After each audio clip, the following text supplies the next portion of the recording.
Brian, if there was one thing that you could tell somebody to get control of that anxiety, what would it be? I'd say it really boils down to breathing and understanding how you breathe.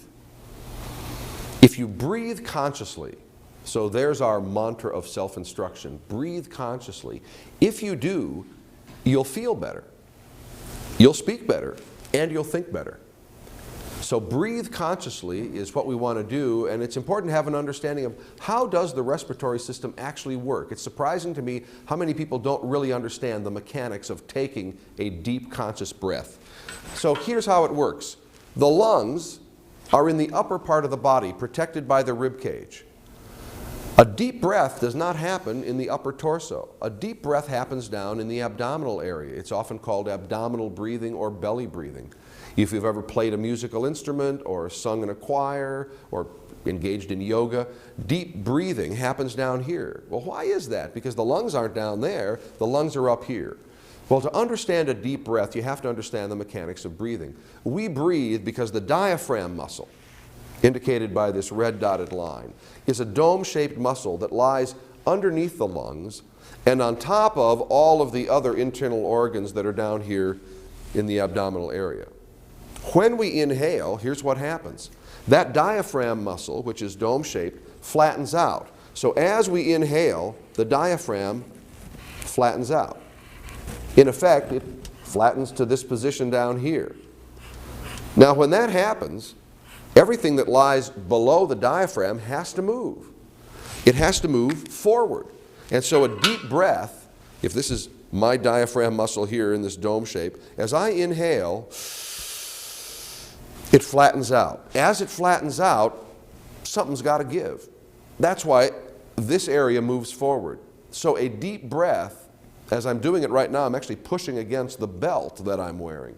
It's not a very big motion. It's not like the muscular action of the body doing this. It's much more subtle. But a deep breath happens down here. It doesn't happen up here. Think about when a doctor puts a stethoscope on your back and says, take a deep breath. We often do some version of this. But of course, lifting up the shoulders does nothing to increase lung capacity. The only thing that does is the flattening of that diaphragm muscle.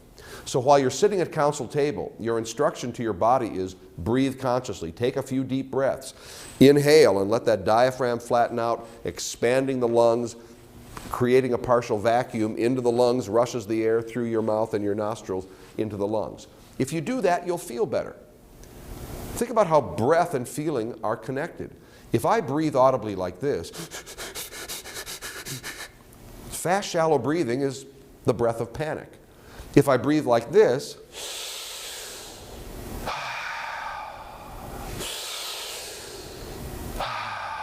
the long inhalation and the long exhalation represents a feeling of comfort, of relaxation.